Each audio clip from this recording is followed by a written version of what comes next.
Hallo zusammen. Erstmal ein herzliches Beileid an die ganzen Erdbebenopfer. Wir haben die Tage überlegt gehabt, wie wir am besten helfen können. Etliche Mitbürger sind da hingefahren und wollten vor Ort helfen, was soweit okay ist. Aber es waren halt zu viele, die helfen wollten. Und die Professionellen, sage ich jetzt mal, die Feuerwehr oder etc., die hatten halt Schwierigkeiten, selber dahin zu gehen, weil die Straßen verstopft waren. Das war eigentlich keine gute Lösung, aber Hilfe vor Ort ist, jede helfende Hand wird natürlich gebraucht. Wir haben für uns entschieden gehabt, da wir gelesen haben, es sollen nur neue Sachen geschickt werden. Da haben ja sogar Leute irgendwie ihre Altkleider abgegeben, wo Badeanzug drin war. Also wie kann man nur einen Badeanzug dahin schicken als Hilfe? Also wem hilft das bitte vor Ort? Naja,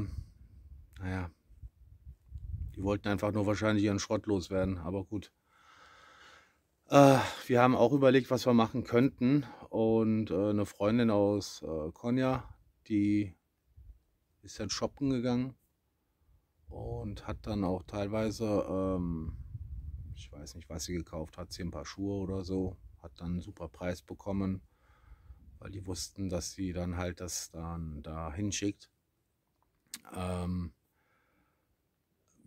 kann auch Sachen in Alanya in der Belediye abgeben, ja, aber da stapelt sich dann auch alles extrem. Wir haben dann für uns dann den Weg gewählt, jetzt bei einem Versanddienstleister, wie zum Beispiel Trendyol, aber da funktioniert das nicht mit der Adresse. Bei Amazon hat es funktioniert. Da haben wir, was haben wir, eine Kochplatte, wir haben Tee, Kaffee, Socken, Jacken, ich weiß nicht, etliche Produkte, die es dann da als Katastrophenhilfe gibt oder ja, Erdbebenhilfe. Waren dann halt Produkte zur Verfügung gewesen. Die haben wir dann halt ausgewählt, was für uns sinnvoll war, und haben das dann statt die eigene Adresse an AFAD kann man dann halt aussuchen, und dann wird es direkt nach AFAD geschickt. Das ist dann die auch die Warnmeldungen rausschicken, und die verteilen das dann dort. Ich denke, das war für uns die beste Lösung gewesen. Hinfahren bringt nichts und hinbringen bringt auch nichts.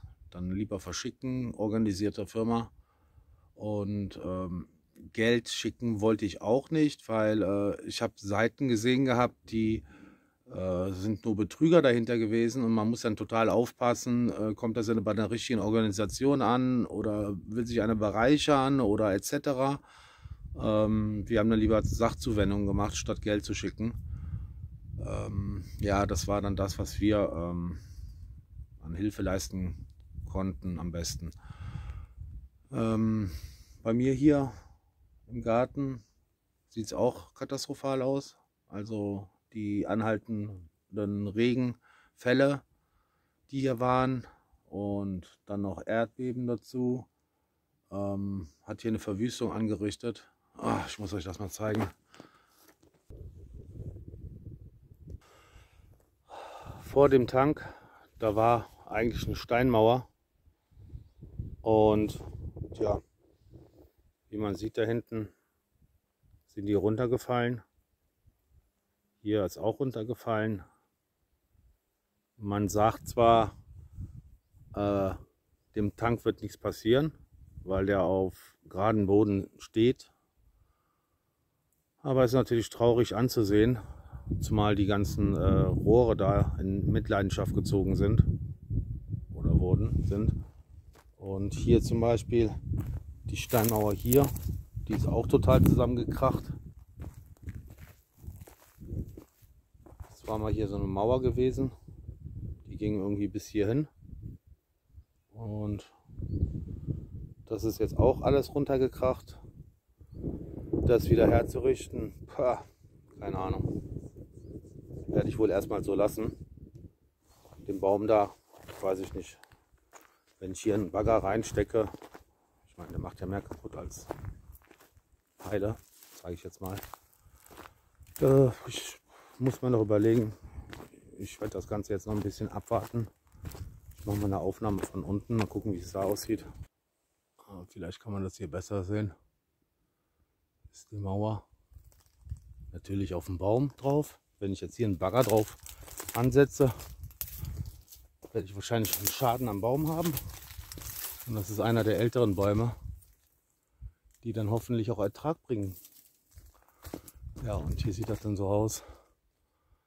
Eieiei.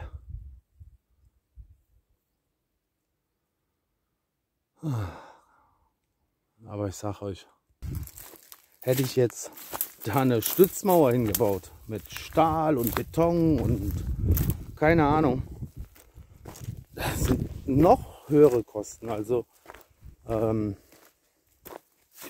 hätte man vielleicht machen sollen oder nicht. Aber das war eine Kombination gewesen aus Regen und Erdbeben und hat dann das Ganze halt dazu geführt, dass das Ding da eingekracht ist. Nicht nur das, ich meine etliche Straßen hier, also ich habe ja eine Straße erst schön machen lassen und was ist, Regenwasser hat die Straße unterspült und teilweise wegsacken lassen und da müsste auch nochmal mit Stein wieder aufgefüllt werden. Ach nee, ich zeige euch das mal. Ich weiß nicht, ob man das erkennen kann. Das ist irgendwie unterspült die Straße. Kann man jetzt nicht so unbedingt mehr drüber hinwegfahren. Kracht man mit dem Auto weg. Hier genauso. Unterspült.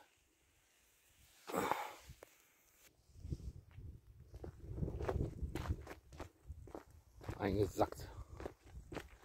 Hier genauso. Meine Güte.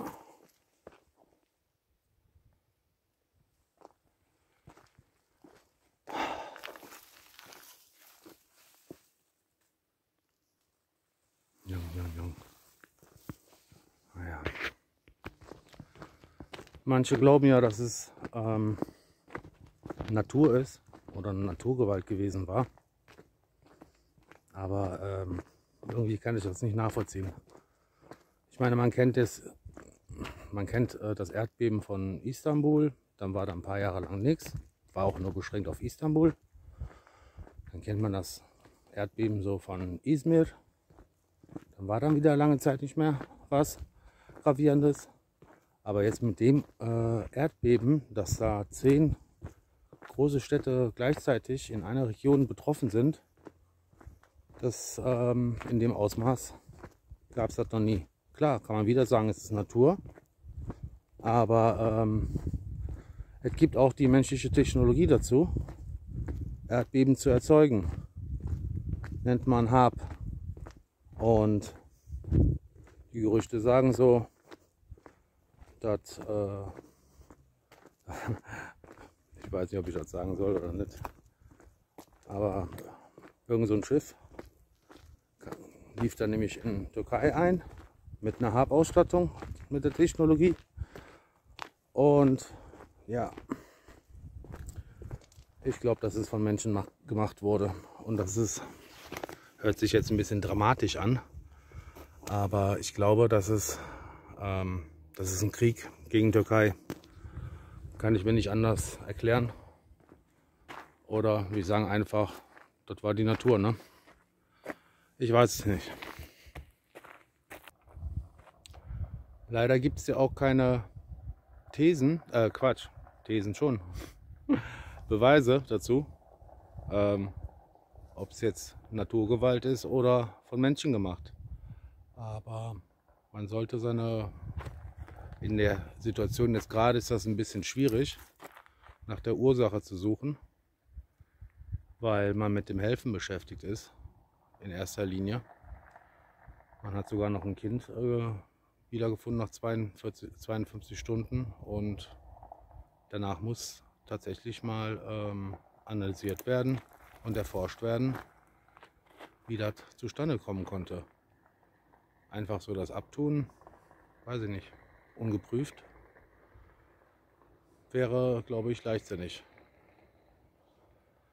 Naja, ich hoffe auf jeden Fall uns allen Gutes und es werden mehr Leute gerettet, weiterhin. Bis dann und helft schön weiter. Bis dann. Ciao.